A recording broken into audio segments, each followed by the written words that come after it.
everyone. Welcome back again to another exciting episode of the Iconist Podcast. I'm one of your hosts here, Barry 3D for Deep, Dark, Delicious. On my side, as always, is the one and only Mr. DJ Rod C. What's up, people? We're here. We're having fun. Let's go. What? And this is a great episode because, and I'm not saying, because first of all, I got one of my friends on here and fellow comedians who I met way back. And before we bring him forth, I mean, you could see him. If you're listening, bear with us. We got to go through the quick round table. So anyone, sweating, do the brows, man. Do the brows, Rod. Do it. You know. So first of all, big shout out to Jaybird Digital Arts for hooking us up with our templates, making us look good. Let's go. Jaybird. You know, if you need anything for social media, logos, anything like that, reach out to Jaybird. All the links are at the end of the video. You all know where to find me, Barry3D.com. That's the website. You want to find me. All the links are there.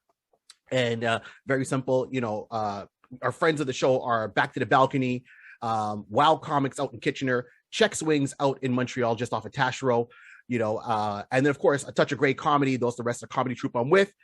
All the links are at the end. Rod, real quick, where can we find you, man? Listen, you can find me on Instagram at Mr. Rod C, MRRODC. Also, you can find me on Twitch, twitch.tv/DJ Rod C. Listen, I'm there every week, you know, having a lot of fun. You know, make sure you come true. This guy normally gets dropped on a Tuesday. So, tomorrow is Wednesday. You can find me. Holler at me. We're having some fun. All right. I'm diving in. Sorry. Okay, let go. Apologies. All right. That's hilarious. Oh, my connection might be unstable. And introducing our guest tonight. So bear with me if my screen freezes.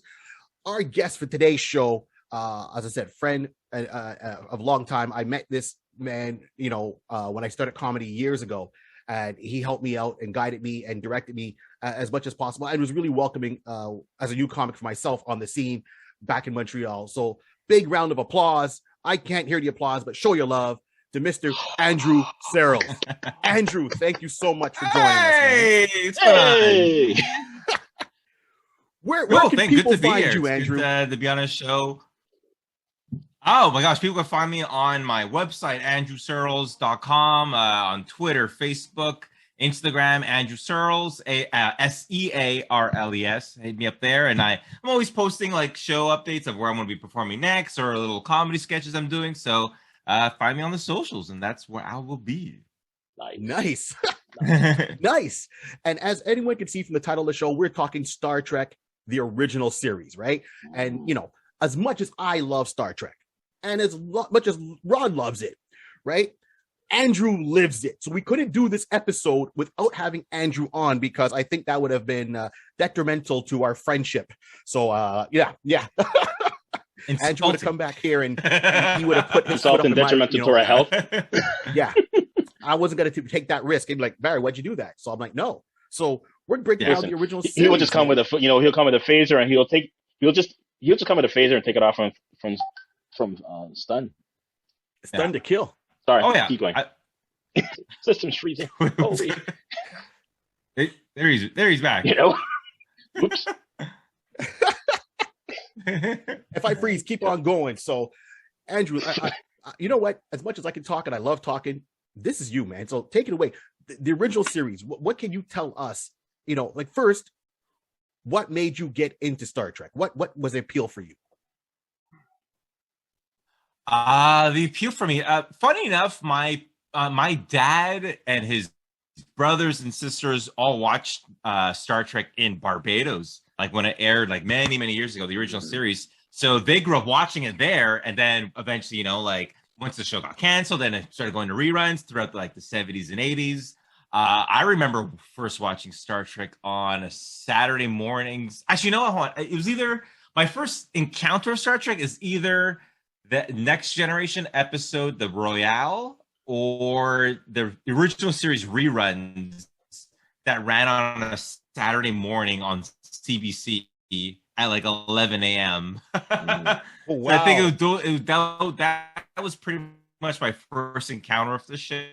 And I remember the first thing that scared was, you know, every episode they would show clips from previous episodes. and there's this one clip where they show Baylock from the episode The Corbinite Maneuver, which is like this very slim-faced, alien-looking giant, creepy cat eyes. And I remember that used to freak me out. And eventually that was just kind of like, oh, okay, let's kind of get into the show more. So every time we'd stay home on like a Saturday morning, it was just, oh, watch another episode. Oh, now the Next Generation is on at night on CFCF 12. So I was watching that one, and then eventually just kind of snowballed to Next Gen, to the original series, to DS9, to Voyager, and so on and so forth. So, but I think it definitely started because my parents grew up watching. Well, my dad grew up watching Barbados, and that it was like a family thing. So my aunt knew of the show and was a fan of the show. So yeah, definitely started with family.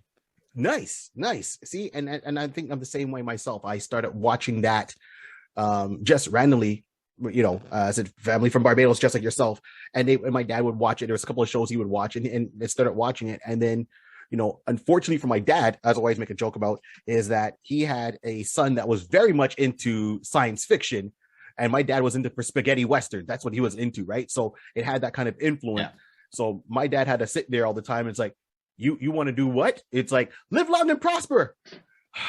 That's enough. The boy talking again. I don't. What's this? Okay, you know what? Get me another drink. Yeah. He had to put up with all my wild imagination, and I was born in Canada, but him coming over and then having to deal with my crazy imagination, because that's what I was influenced by. He stuck it out like a trooper. He stuck it out as a trooper. Yeah, he had patience, a lot of patience, and rum. Yeah. Hence where the patience comes from. Fully. The source. I'll say for me, definitely the original one was an aftermath, just like you, Andrew, that I was introduced to Next Generation. So Next Generation definitely gave me the understanding, like, ooh, this is it's a nice concept. I'm a techie type sci-fi person, not a nerd at that, but I just love that fantasy type of, Lord of the Rings, that type of methodology and stuff like that. So now you're just getting something, using my imagination. I'm like, wow, space type of odyssey, space type of travel, adventures in space. I'm like, oh, this is interesting. Mm-hmm. I like what they're doing. I like where they're going. And I'm like, okay. So I got drawn into Next Generation. And then when you find out, oh, there was a series before that, and then you can really see that it's, 60s, 70s type of adaptation. And I'm like, oh, this could still work. Oh, this is working very nicely. So that's how I kind of got backtracked into the original by going to the first one, to the Next Generation that pulled me in. But I would definitely say that, it pulled me in nicely. I love the show from that. Yeah, I don't think anyone has anything bad to say about Star Trek besides that there's not enough, right? And I mean, we're lucky that the series is still going on up to now, and it kicked off with the original. And what blows my mind when I was doing some more kind of digging on this is that the original series only ran for 3 seasons, and it got canceled. Mm-hmm. It's one of the few shows that being canceled led to something better, and not many shows have that ability. Completely. No, because I mean, look, you're out there in LA and you're doing the acting right now, and to be on a show for it to get canceled and then for it to get a second life to what it is now. I mean, usually, okay, you're on the show, you do it, it gets canceled. Okay, well, as an actor, what do I do next? Right? The series is pretty much done. It goes on, DVD or streaming service, and that's it. Wait for your royalty check. But for this show getting canceled, and then it just had a life on its own in syndication that people turn around and it's like, wait a minute, this was really, really, really good. Yeah. And I know when they're looking at the ratings for it, so they're doing those like the Nielsen ratings.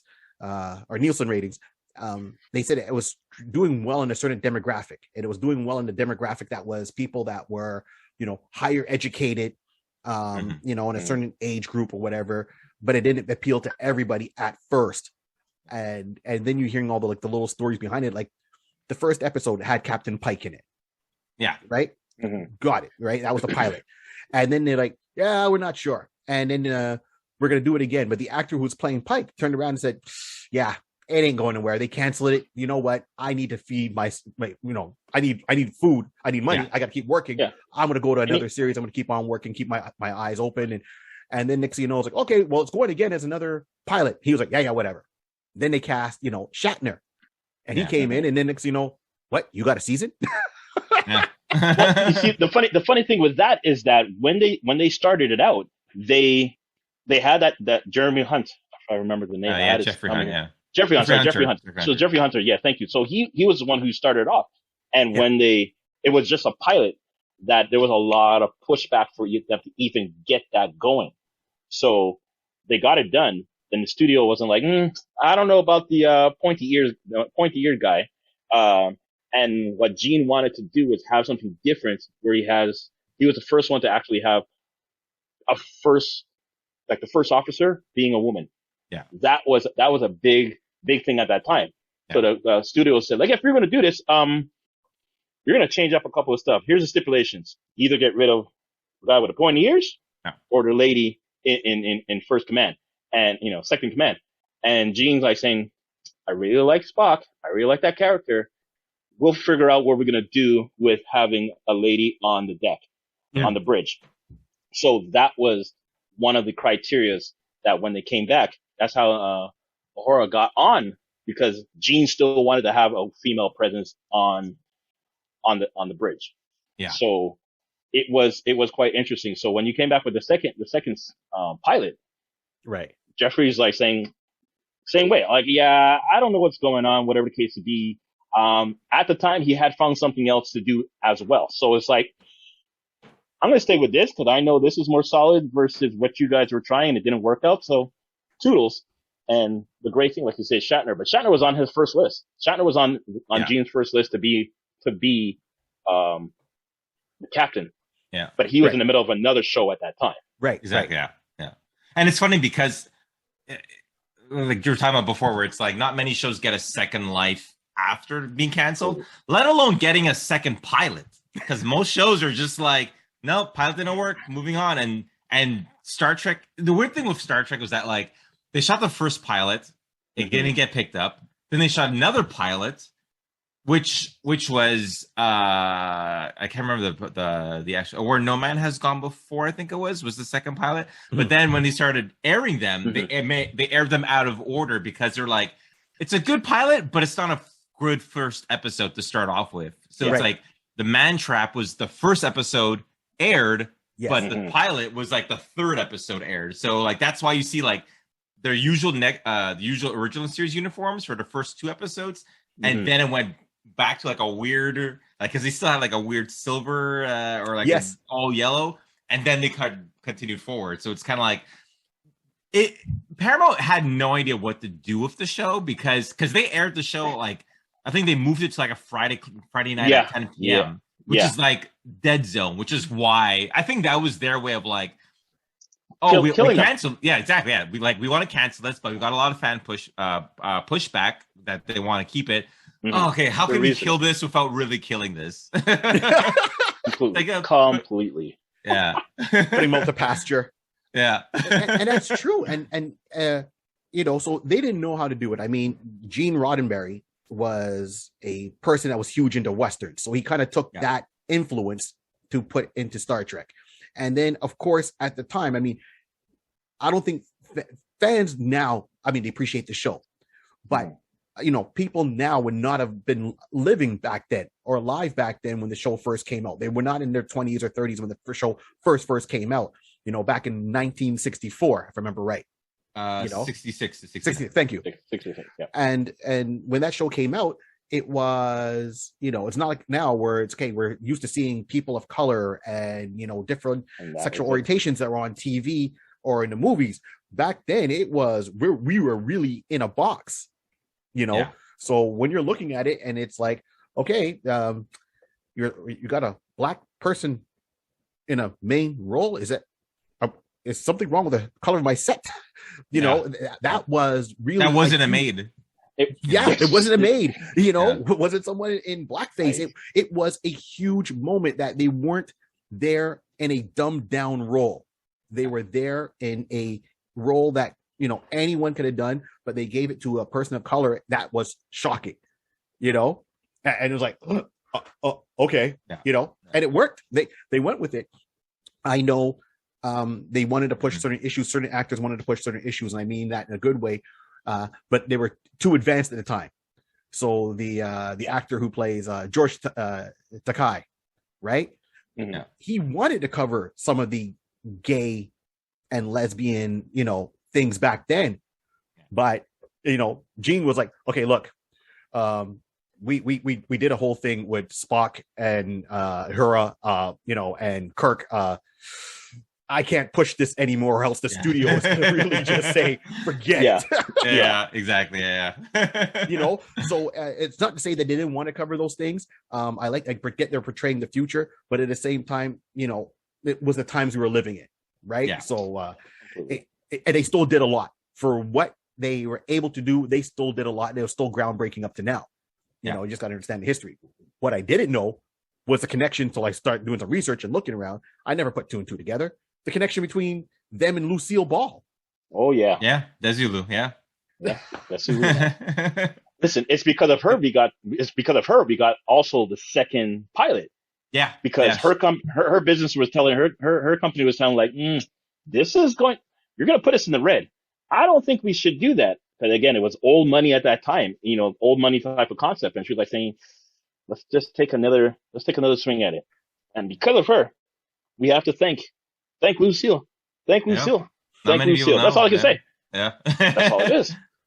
She was smart. She was smart to definitely put her money. Like she knew that there was something there. They just have to kind of keep digging at it. But right. Yeah. And even then, I know she was behind that. And then her studio was also behind the original Mission Impossible series. Yeah. Yeah. I think two of the most expensive shows being produced at the time, probably. It was.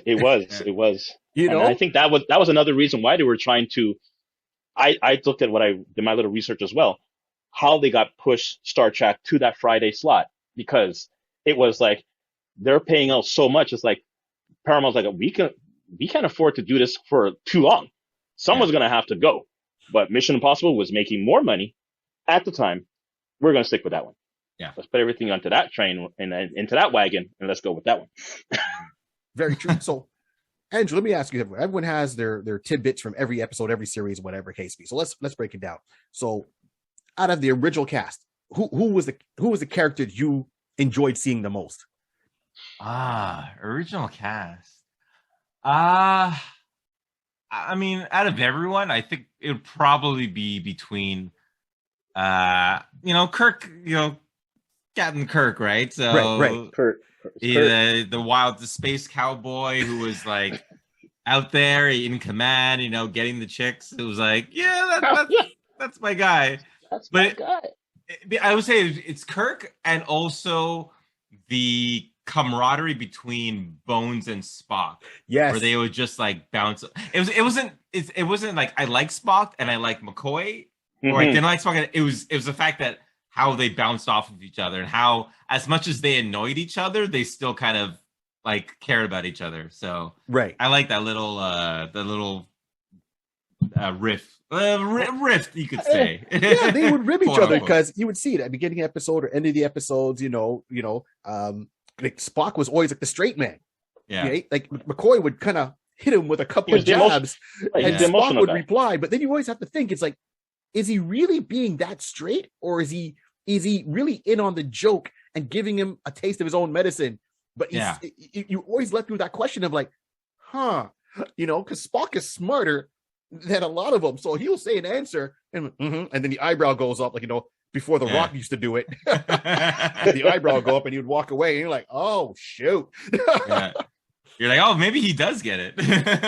That's what I thought. It's like I think he was in on it, because he's half human too. So he's like, oh, okay, you want to poke the, all right, I'm gonna hit you poke the bear and walk away. And they're like, yeah.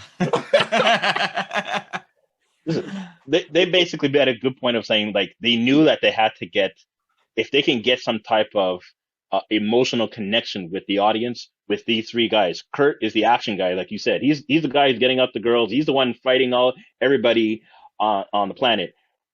Spock is he's the logic. He's the reasonable one. He's like, let me be the reasonable of the three. And then Bones is just the emotional, the poker. It's like that beautiful camaraderie is what was a beautiful aspect at that time that wasn't.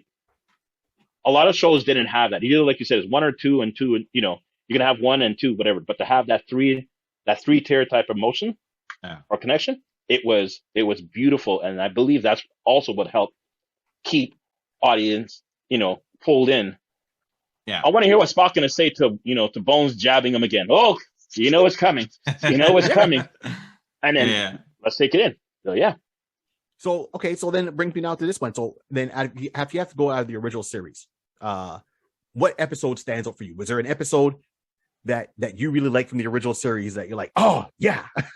I always like Corbinite Maneuver, right? Which was pretty good. That was, if there's one episode I would always want, because the thing with Star Trek, like there's so many episodes, so as a kid you never knew, and this is before the time of Netflix where it's like you couldn't select what episode you wanted to watch, right? Like, right. Good call. It was whatever episode popped up at 11 a.m. or 3 p.m. and you're just like, I hope it's this one, Corbinite Maneuver was always one I liked to see. Trying to see what other ones were there. Anything that involved the Enterprise Enterprise Incident was another good one I liked. Mm-hmm. Let This Be Your Last Battlefield was another one. Shore Leave. Right. Pretty much ones that involved Romulans or Klingons were like the ones where I was like, yeah, I like that. What about you, Rod? Which one stands out for you, man? I'm trying to. Again, you know what? I'm always in the type that, once I see it, I know the particular episode. So the episode where they go back in time, is that the Mirror one? No, Mirror is with the evil version of themselves. That's another one I like too, and I love Mirror. I will put a pin on that one because, I'll just say it now, because that just opened up a mental door that the possibility of a multiverse type of dimension. Yeah. And then great that we'll definitely continue back on this particular point in future episodes, that how someone was able to go back and let's dive into that. So that was great. The one where they go back, where Bones go back in time. City on the Edge of Forever. City on the Edge, right. Yes. So that was a great one as well, just giving a nice emotional type of pull. And then basically kind of like, you got that spaghetti Western, the action and everything like that. But now we're just going on the emotional side of it and just showing that, every action has an equal and opposite reaction. Yeah. That you don't step in the butterfly, because something's going to happen. Emotional damage. Emotional damage. Exactly. Yeah. Holy. But I'm with Andrew, man. There's a couple that whenever anything with Kurt having his little fisticuff with somebody, but Spock is being just the extra, like the logical one, and just like there's always a couple of them. So I mean, I can never remember the names off the top of my head, and I knew you were gonna catch me on that. I'm like, I'm not gonna try. It's all good, man. Describe it, and I'll give the title to it. He will know. Andrew will know. He will know. Okay, well, we'll come back to that. But let's go. Yeah. Okay. See, and like for myself, I'm gonna go Mirror. I'm gonna say Mirror. For me, that's the one I'm gonna stop at all the time, no matter what I'm doing. It's like Law and Order. If I hear the music for Law and Order, I'm gonna stop just to see what case is going on. As soon as I hear dun dun dun dun, I'm like, okay. Yeah. When I see that it's Mirror, and I see my man Mr. Spock with the goatee, yeah, I'm stopping. Yeah. That he looked badass in that one, and I'm like, okay. And the fact that it still splinters off into what's happening present day within the Star Trek universe, and they still draw on that, I'm so happy with that, right? So to me, Mirror will always be that episode where you see what happens if they just kind of said, screw it. We're not here for peace. We want to send you home in pieces. Like what happened? And that really shows the power of the Federation, right? If they really just had a different frame of mind and went into it. So I like that. I liked how they were like backstabbing. It was like a pirate ship. Yeah, you're right. Yeah, it was it was pirates. Yeah, they were pirates. It was cutthroat. It was backstabbing. I'm like, oh man, it's like, you mean it's not okay? Okay, I can imagine this being explained to the actors. It's like, okay, I want you guys to be bad. Okay, but how bad? No. I mean, you're really bad. Yeah. Like you have a machine that you spy on him, and you can kill him off by the touch of a button. He knows you have this, and it's so manipulative that I was all into that I wanted more. It's like, bring it back. It should have been a two-parter. Yeah. Another one I really liked was the Doomsday Machine. Yes. Yeah. Oh yeah.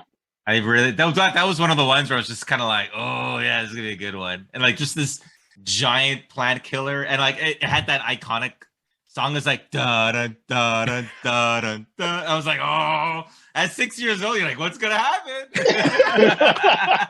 It's true, but the beauty about that is that's one of the other times you see another Enterprise, another starship, similar, because most of the time it was always their ship that you would see. You would see the Klingons' warship, you would see the Romulans' ships, but you never see more from the Federation. So to see another Federation ship and it's just kind of limping through space because it's about to get, and you're like, oh wow. So I was all for that. And even the actors that were playing all these things, I think they were the best actors at the time for these roles. I couldn't picture anyone else at the time playing Captain Kirk but William Shatner. Yeah, right. Even same thing with Mr. Spock. And when I was looking at it, at one point they wanted to give Mr. Spock red skin. Yeah, I heard about that. Yeah.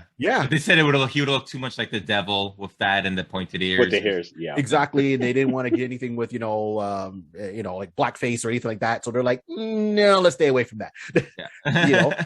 That was a smart move. So, some things were for the better. I truly believe that, that goes up and then it's to show you, as I said, it started, canceled, started again, went in syndication, and then it just spawned. And then the fact that they turned around and said, well, since then they had other things going on, and then they went into like the motion pictures. They kicked off a whole movie franchise from a TV franchise with the whole original cast. Yeah. Which even the movie franchise, like that kind of went through its own bumps because back in the 70s, I think Paramount was looking at entering the TV networks because they were just a studio, but they wanted to enter the network game. So they're like, hey, Star Trek, the reruns of the original series are doing good. The animated series is doing pretty good. Let's look at bringing Star Trek back onto the TV screen. So they had this whole thing called Star Trek Phase 2, and they started building the sets and they had costumes going. And then a little movie called Star Wars comes out, and then Paramount's like, what should we do? And I think at that point, Paramount kind of pulled back on on going into network, but they were like, we still have a property that could do really well. Let's make it into a movie and join, let's make this a movie franchise. Well, not movie franchise. Let's just make this a movie and see how that goes. Correct. And then at the time, like the motion picture did extremely well at the box office. I mean, like, even when you adjust it for today's inflation, it's like it did pretty well, but the budget for it was super sky high. And like just behind the scenes of how the motion picture got off the ground was just there was just the budget was just ballooning and skyrocketing upwards, and they're like, it's like we did really well, but it also cost us a lot of money. Right. Went to War Factor 5 too quickly, people. We went to War Factor 5 too quickly. We can't make it. Yeah. But to touch on that though, is that speaking of Doomsday Machine, the Doomsday Machine, the captain of that is Captain Decker. Right. In the motion picture, we have Commander Decker, and not many people know that Commander Decker is Captain Decker's kid. Okay, see, I learned that today. Yeah, I learned that today. Wow, I came across that. Wow, I came across that sometimes. And that's what I was going to say for talk about the movies. There's in comedy we have what you call the callback, right? You do your joke, you do hit them hard with a punchline, and then you keep on going, and then you'll do a joke that's going to just one line that talks about the joke you did maybe 2-3 bits earlier, right? And that's callback, right? For anyone that's listening, that's so that's what we call. And I find that one, okay, I just found it today. But when they did their second movie, The Wrath of Khan, that was an amazing callback to the original series. And this is where I was going to come to you. Well, this is all going to come to Andrew. Like I couldn't remember which one. And I was going to say when we got at the point, I was going to make that plug. Whichever one we had with Ricardo that came back, that was Khan. That episode. Oh, Species. Species. So I love that one. And again, it leads on to a major callback. Yeah. The second one. Z-Plane. No, I think that was it was smart because they took something and they really, I find that when you cater to fans, they will win. Yeah. You respect the source material, you will win. Yeah. And in that one, they said, okay, people like this episode. we're bringing the character back, aged. What happened since he got put on the planet with the rest of his people, and what's happening now? Ooh, that's a lot of anger. Yeah, That gave, and rightfully so. Yeah, rightfully so. It gave one of, to me, out of the original series, one of the best movie callbacks. Oh yeah, ever. I mean, history wise, moments. Come on, it was hit after hit. You sat there like, yeah. You know, Shatner did it best. God, Iconic, yeah. What was your take on? The funny thing with the callback is that it was a good callback to the episode, but right. what some people don't realize, and I don't think, and I think the actor noticed it as well, Walter Koenig, he noticed it, but I think he kind of kept it quiet because he didn't want the script to be changed that much, is that when Chekhov when they're inside the shuttle, right. And then he looked at the belt and he goes, Botany Bay. Botany Bay. Oh no. Problem is, Chekhov joined in season 2. Space Seed was season 1. So when Khan looks at him and he goes, I don't know you, but you I know well. And it's like, how would you know who he is if he never joined? Right. So that was like one of those things where I think Walter noticed it, but he didn't say anything, because if they do, then it's like, ooh, we might have to pull that. We might have to change this line, or we might have to swap you off another character. Right. So he didn't say anything. Right. So he could still, because like every other actor, you got to work, you got to eat. Right. Real talk. Yeah. I need this job. Yeah. Listen, even because I heard even when they were trying to bring on the first one, I believe if I recall correctly, it was still even a struggle to get all the original actors back on. Yeah. That Leonard had to do a lot of like saying, I know I guess you guys are making it seem that I'm that important to the movie. Great. If you don't have Nichelle, you don't have Hohoya, Chekhov, Sulu on here, I'm not gonna show up. Yeah. Andrew, correct me if I'm right, but I think that's if I remember. Yeah. From hearing it a couple of while. Leonard held back because he wanted to make sure that everybody was brought back, but also he had a long feud with Paramount, like using the Spock image and he wasn't getting paid. Like a lot of actors, like back in the 60s, you didn't get royalties. Like you got paid for the day and that was it, or you got paid for the usage. That was it. So Leonard held back, and he's like, I'm not showing up to work unless you resolve all these things and you bring back this and you make sure that we're all financially compensated. So the character of Zahn was written for Star Trek: The Motion Picture. In case the deal of Leonard didn't work out, Zahn will be brought back in. He would be brought in, excuse me. And there's a couple, if you look online, there's a lot of video of the character of Zahn being played by David Guettau. He has a kind of a French last name. So they had test footage of him saying doing lines, because that's when they're doing phase 2. So when they finally brought Leonard back, the character of Zahn was rewritten for the space station commander at the beginning, where V'ger attacks the space station. Okay, right. And he launched. That guy was supposed to play Zahn, who was supposed to be Spock's replacement. Right. Okay. And that's when Leonard came back and they're like, "Hey, it's like we still like you, and we still want to give you a role, but it's not the role that we originally pitched to you." But yeah, Leonard held back, and he was one for sticking up for his fellow cast members, which is very nice to hear, but just to hear in Hollywood in general, because he's like, no, like these are my people, and we deserve to get paid. So yeah, absolutely. And speaking of stuff like that, right? So you must have, obviously, every fan hears about the drama that, so and so was feuding with this person. It seemed like everyone was feuding with William Shatner at one point, but they still got past it. Be it creative, camera taking or whatever. And I think I like some of the older stories. So some of the stories were that I heard in passing was, for example, they would say Bill. So William Shatner. So Bill would turn around, he would finish shooting, and then he would get on his motorcycle and say, "Okay, see you guys on Monday," and take off on his motorcycle for the whole weekend. No one can get through them because there's no cell phones back then, right? There's no nothing. And then we're ready to shoot. Where's Bill? And then, let's say they were supposed to start shooting at 10 o'clock. He's showing up like 10:30, and he pulls right up to the studio on his motorcycle still, covered head to toe in dust. He's like, okay, what's happening? Like,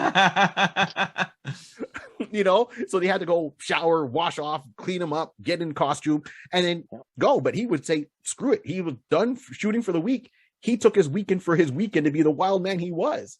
Yeah. So at times, it seems that when I hear stories like that, it's like, oh, well, now this gives me a little bit more insight to how he played Captain Kirk. Like everyone says he's a cowboy of the spaceways. Yeah, he was.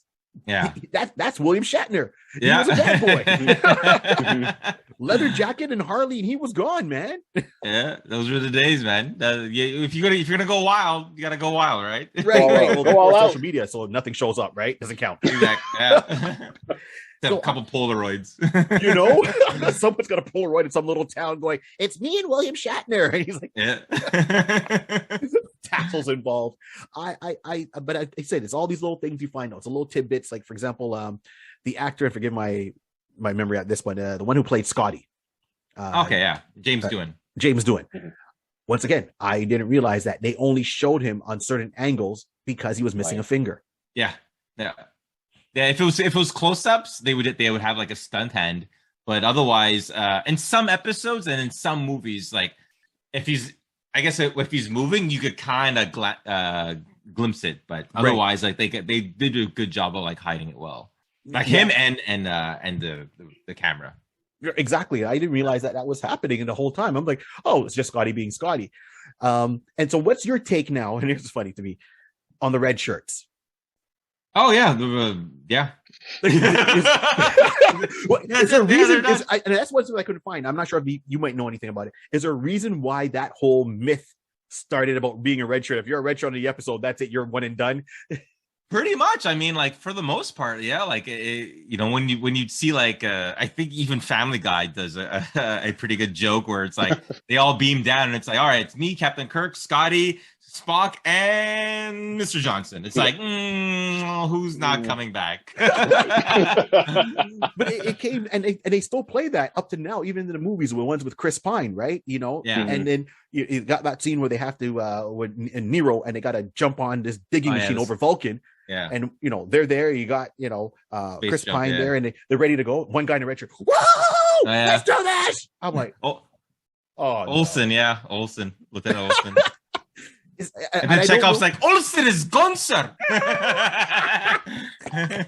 Which is hilarious, but I don't know why that started. I mean, do you think that was something intentional? I don't, from what I understand, it wasn't intentional, but because security wore red, and it's like, if you're beaming down with the main stars and stuff's going to go wrong, it's not going to be the main stars that's going to get hurt. It's exactly. I think it was because of that.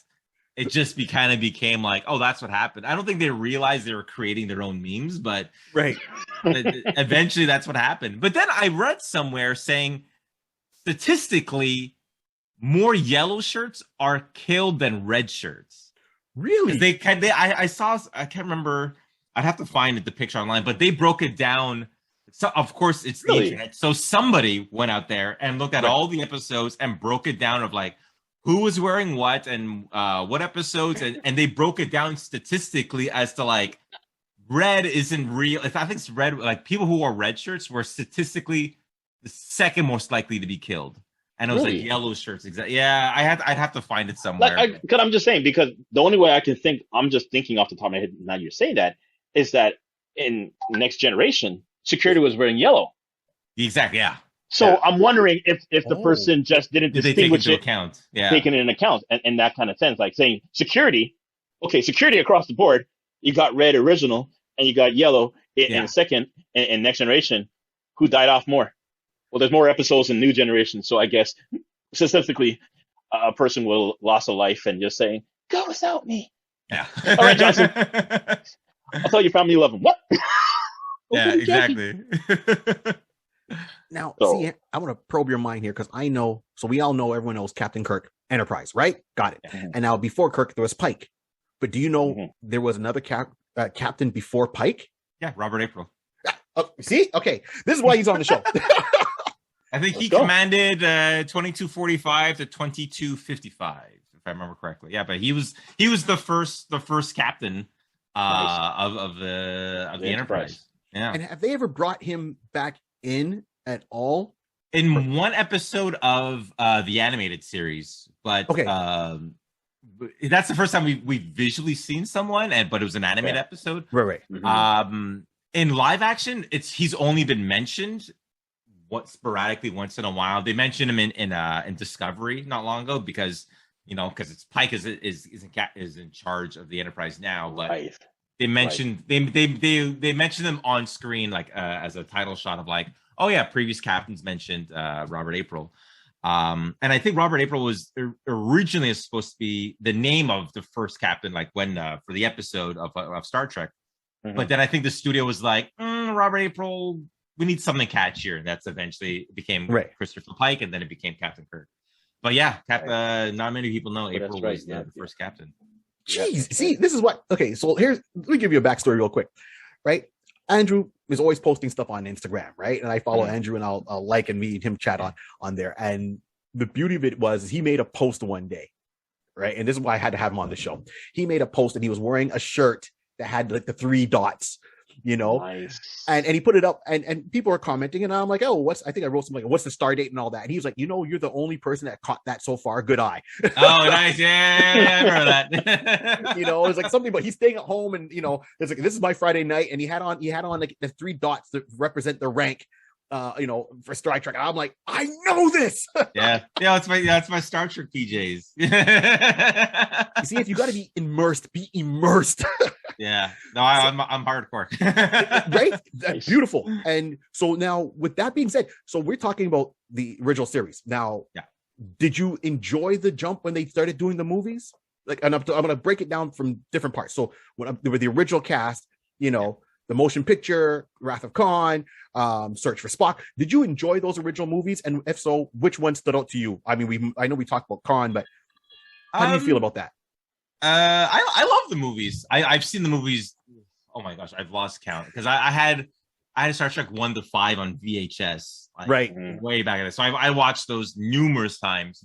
But if we're talking the original cast from 1 to 6, like I think the like the Star Trek movies go, all the even numbers are the best ones, and all the odd numbers are the not so great ones, or not as great. So I love Wrath of Khan, Voyage Home, and Undiscovered Country. To me, are like gold.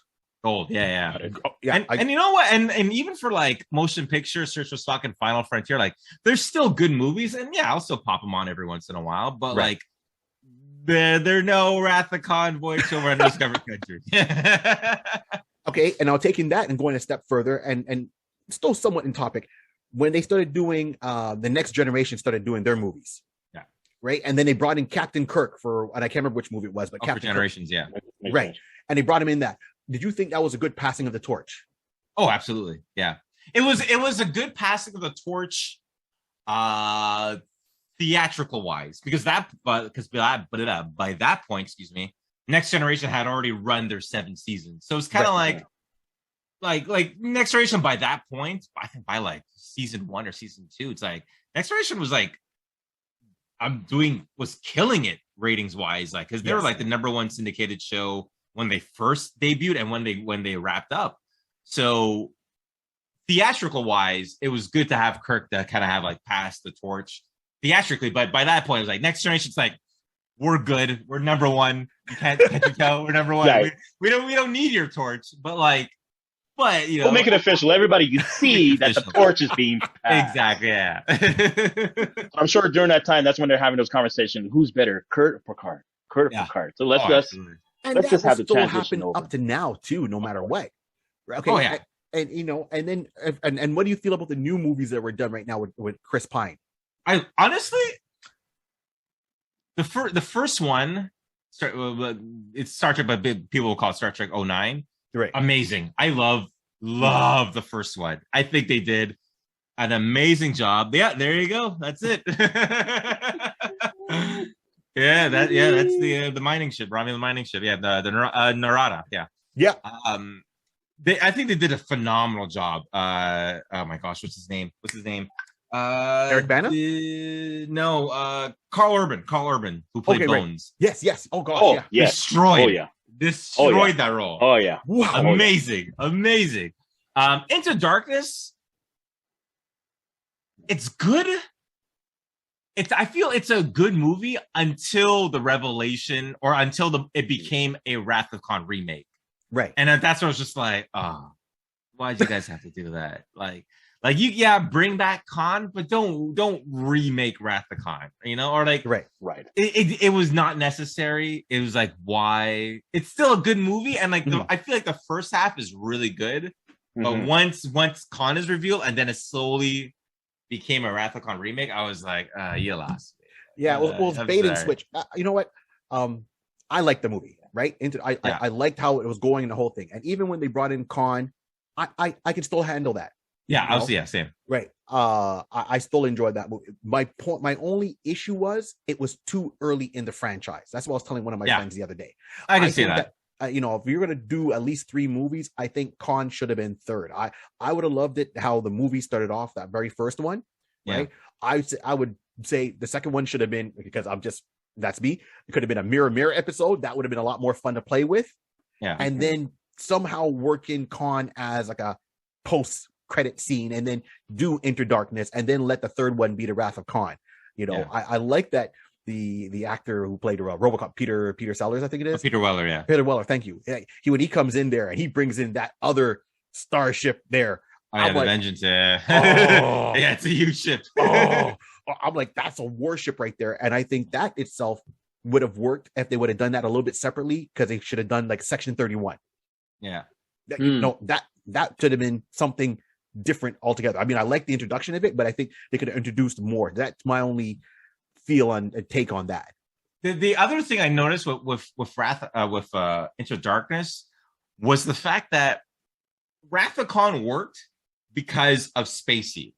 Yes, we know that we know who that character is because of this episode, and those characters know who Khan is because of Space Seed.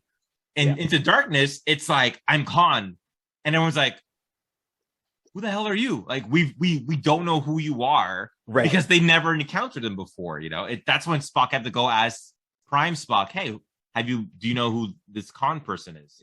Yeah. But otherwise, it was kind of like saying, it was a big clue for the audience to be like, oh, he's Khan, but the characters are just like, and we don't know who you are. We never met you before, bro.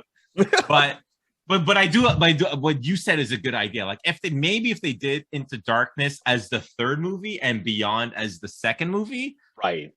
Maybe that would have flowed better. Yeah, maybe it would have flowed better. Like, give them a couple more original plots before you start to go back and like reference old. Because it did feel like a bait and switch when you start to realize, like you're saying, you realize like this is a Wrath of Khan updated movie. Like, I wanted something different. I wanted, like I said, I like the movie. Like the first one, definitely. I'm with you guys. I love the first one. Wrath of, you have no choice but to feel of saying Wrath of Khan when it's Into Darkness, but you have a feeling by default, reflex is just like Wrath of Khan. Yeah. So Into Darkness, it definitely has that feeling. Like, okay, cool. We're good. Yeah, I didn't really want that. And then Beyond. Yeah, I felt the same with Beyond. Yeah, Beyond just felt like it went high, and then the next two were just kind of like plateaued and just could have did something. But if you did a mirror, like I like your idea. If you did a mirror, like I would have thought if they could have do the first one, do another original one, maybe then do Beyond, do a mirror, then end off with Into Darkness. So at least we now have a context of what our characters are. For anybody fresh new who have never seen the original, who've never seen any Star Trek, and this is their first, basically, this generation is like how we were in our days of old. Let them come into this and realize that, okay, let me start to get accustomed to these characters and know who they are, and then throw in a remake of Wrath of Khan, throw in a possible mirror. That would have been perfect, and we just segue and be like, okay, we got a good chance. We got a good chance from there. Yeah. Yeah, I honestly believe that. I totally and what do you think about another Star Trek movie being done with this cast with Chris Pine and the rest of the cast that is still around? They have been talking about it since so before Beyond opened, there was talk that Chris Hemsworth was going to come back, yes, and play his dad again, and then it would be like there'd be this new adventure with him and his dad trying to figure out blah blah blah, and then Beyond opened, and then Beyond didn't do that well at the box office, so that kind of that kind of pushed off those plans, and then I think what Pine wanted money wise versus what Hemsworth wanted money wise. Paramount just kind of went, let's move on. We'll put a pause. Yeah, exactly. Yeah. So they kind of pushed it off to the side for a couple of years. And now I believe there's 3 Star Trek movies in the works. One is supposed to involve the same cast again. Right. Another one's supposed to involve a completely different cast, which might be set in the Kelvin timeline. Okay. And then there's like a third movie, which is like, no one's really knowing what's going on with it. It'd be good to bring Hemsworth back, especially at the height of him being in the Avengers and whatnot. It's you guys don't have to be fools to pass on Hemsworth. Like you have, and touching back on Beyond, where it's like you had Idris Elba in a Star Trek movie and you didn't use him well. Like it was extremely disappointing. Like how do you? Like you had Idris, bro. Idris, and on top of that, they had Idris and Rihanna, who's a big Star Trek fan, did a song for Star Trek Beyond. Nobody knows that, but you had Rihanna and Idris, and you guys screwed that up. It's like, how do you do that? Like, come on. Yeah. So I was like, if you're gonna correct your wrongs, like. Bring Hemsworth back and have Hemsworth, still off the hot of the Avengers, bring him back and have him play an important role because people are going to come to watch Hemsworth, especially, and not many people know that Hemsworth's big break was off of Star Trek, back in 2009, that's how people started to know who he was, and I think he got Thor because of that. But, if you're going to bring these guys back, have them do something Idris, honestly, Idris should have been the height of what Ricardo Montalban was in Wrath of Khan. He should have been, and they didn't use him properly, and I was so angry about that. So what would you have liked to see Idris do? So how could they have saved that role? How could Idris been used better, in your opinion? I feel either have him play a character where he's not buried in makeup, right? So people actually know who it is. Or if you are going to have him in makeup, have him a much bigger role, like a much more intimidating role, because even though it's a Star Trek movie, you want to have the action around Kirk and Spock and then trying to do something. It's like, you gotta have this big actor. It's like, have them play a much more menacing presence, if you want to do quality over quantity, sure. Have him have less screen time, but when he's on screen, make sure he's serving a purpose or there's something's there. Because I'm pretty sure if you told people Idris was in Star Trek Beyond, most people would not know. Correct. And people know who he is, you walk up to a group of women, Idris, and that's Wade, it's like having Denzel in your movie and it's just like he's just playing some admiral. You're like you have him. You have him. Yeah.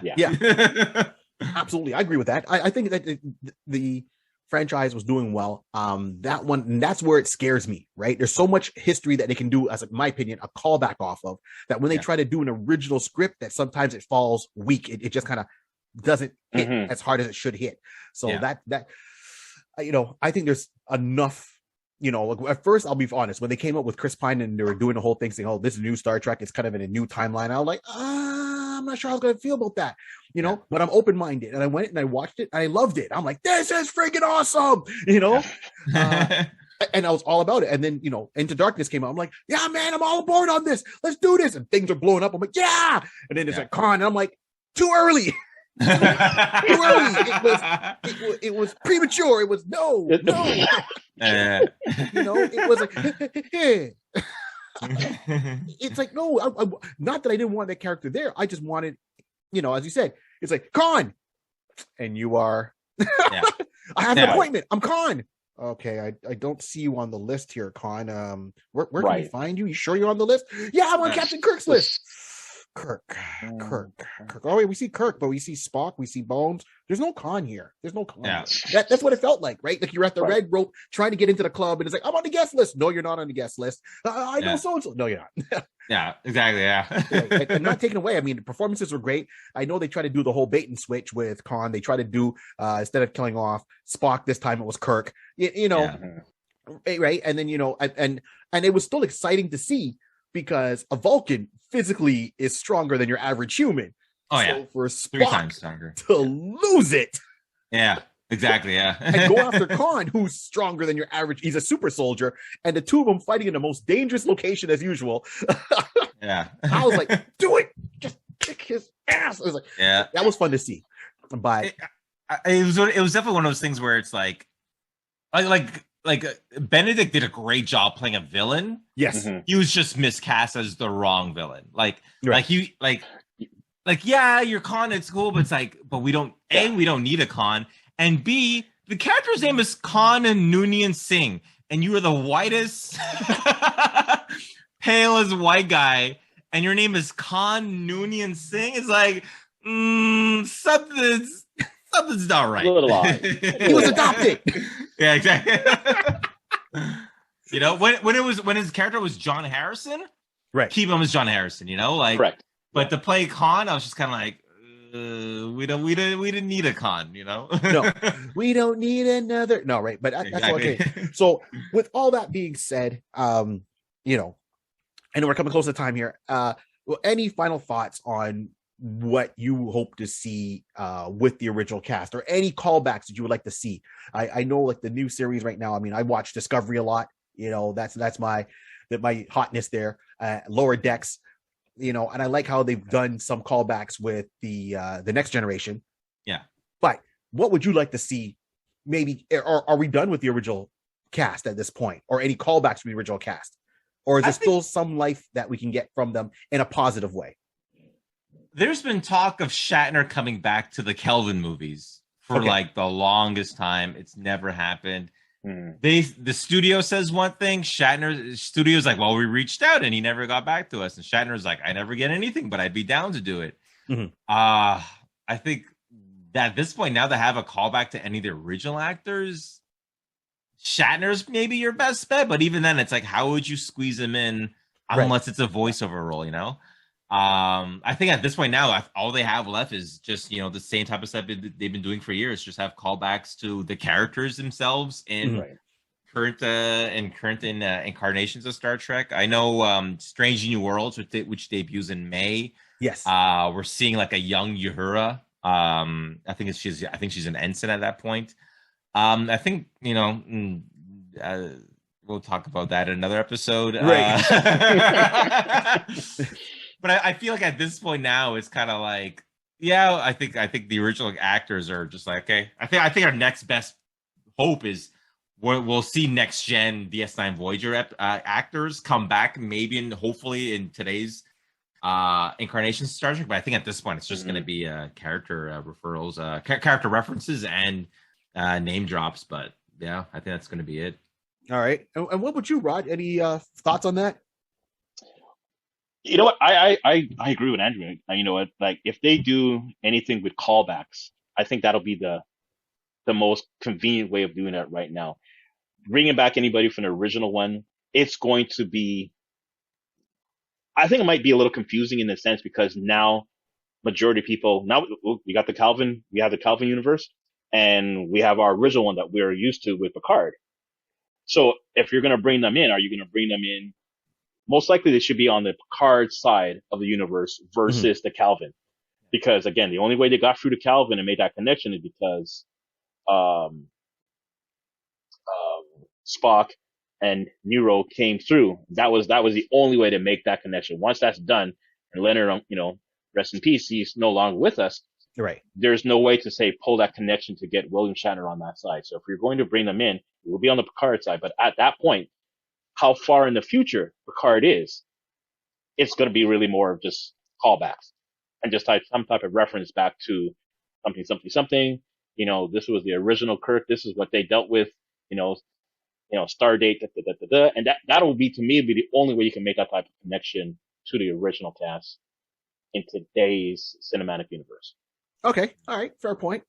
And one last question for you both here before we wrap this up: would you guys be open, or would you want to see a prequel? Now, when I say prequel, I know we go prequels all the time, but I'm saying prequel of, James Kirk in Starfleet. And when I'm talking like training to be in Starfleet, I know they touched it in the Chris Pine movie, how he kind of went through Starfleet, but it kind of just went ba ba ba ba ba.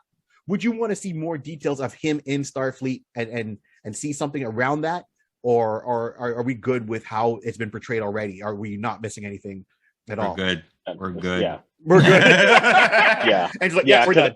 Yeah. I can't really think any more episodes that what kind of stories are you going to pull that he hasn't already verbally said.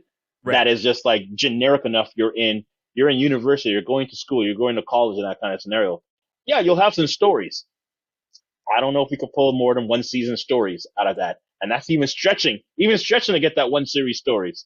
I don't know what we could probably say unless you do a whole bunch of stories where he's like saying, then he started pulling a William Shatner and he's doing school till Friday. As the 4:00 class, he's on a shuttle. He's going off world. Well, that might be the only way you start hearing these off-world adventures of Captain Kirk, the 48-hour adventures of Captain Kirk. And that's it. And make sure he's rushing back to get in class at 8:00. All dust in his hands. I'm here, professor. Let's go. What are we going to learn today? That would be it. That's the only way you get no young William Shatner, no little James T. Kirk. Got it. Yeah. Like little Sheldon or young Sheldon. Young James. Otherwise, it feels like it feels less like a Captain Kirk and more like a Marty McFly, where it's just like skipping school. It's just like, oh, Doc, I gotta go to the future, Doc. Gotta stop the Klingons, Doc. It's like we don't need to. It's like we're good. Nice. Nice. And like honestly, like at this point, like there's so many prequels now, and I'm just like, let's just end the prequel. Let's just go back. Let's just go back to going to the future. Like literally Back to the Future. Like just have another series. Honestly, Lower Decks to me is my new favorite Star Trek it's on now. Yes. Not only because it's funny, but also because it's set after the events of Next Gen, Voyager, DS9. They're not confined to like the prequels where it's just like, well, we can't say this because you can't say this because there's been a whole series and episodes that talk about that, so it's like you can't. With prequels, you're confined to a bubble, Yes. Mm-hmm. I mean, I'm excited for Pike because I like Pike, but Strange New Worlds, like you're existing in a bubble versus like after the events of Next Gen and Voyager DS9, where it's like it's never been talked about. So there's a whole world and a whole universe you could explore going forward. I love Lower Decks, especially. I'm trying to remember if it's the second episode or the first episode when you realize that they were not first contact, they were the second contact. Yeah. And when my mind actually caught on to what they were doing, I'm like, kind of like you're saying, they're in a bubble of certain things that you can protocol because you're the first one out there. You're the higher rank officers. This is what you can or can't do. Yeah. Not just saying Lower Decks, but what happens afterwards, after first contact? So what do you do? How do you do the paperwork? Who does paperwork? Who's coming to help out and stuff like that? And it just like, you now open a whole door of different stuff that you were like thinking, I'm not restrained or confined to what the previous stories are. I can do the same stories, but I can do at the second level of what really happens after that. Who's the grunts? Who's the action person? Who's getting upset that he has to wear? He's like, I got a sign. I got a red shirt. I'm security. Dang it. For stories. What's his emotional like? What's his emotional like thinking, I'm going off world today. Good luck, brother. Hopefully I'll catch you at dinner time. Yeah. Those are real tough. Episode itself, man. But Lower Decks is fire. Cool. Yeah. Well, Andrew, if I have to say, thank you very much for joining us here on the Iconist podcast. Thank you. Thanks for having me. Hey, it was a pleasure, man. And if you had to play one person, who would you want to play? Ooh. If I had to play, I'd love to play either a Klingon. You know what? Okay, I love to play either Riker. Riker is my huge fan. I'm sure we'll talk about it when we go over Next Gen. I'd love to play a Klingon because I think they're cool. But one thing, if if I could do something comedic and fun in Star Trek, we're talking about young Sheldon. I've always wanted to do this idea of a sketch of a young Gowron. I would love to play a young Gowron. Wow. I think I know I'm gonna have so much fun with that and still keep him as Gowron could possibly be. Right. And I can definitely see you playing it. So Paramount, shoot the boy a message, talk to his agent. So Andrew, where can we find you again? You got your website. Remind people and let us know if you got anything coming up, man. Yeah, my website's andrewsearles.com, Searles. You can find me on Instagram at Andrew Searles, Twitter as well, Twitter, YouTube, Facebook, hit me up there. I have a bunch of shows. I just did the Underground Comedy Railroad back in February, and I'll have some more shows. We're still kind of slowly getting out of this pandemic, so hit me up on social medias, and I'm always posting where I'll be performing next, whether it's in Los Angeles or online or back in Montreal or across Canada. Awesome. Perfect. Looking forward to it, man. We'll chat soon. And once again, thank you everyone for tuning in. And on behalf of the Podcast podcast, Andrew Searles, big shout out. Thank you. We're definitely going to have you back on. Your boy, once again, Barry 3D. And as I always say, this world was created by a pencil, a piece of paper, and imagination. Keep on dreaming. We're out. Flip phone. Flip. Yeah, and it's scary is there's gonna be people going up to the stage and be like, phones good. What?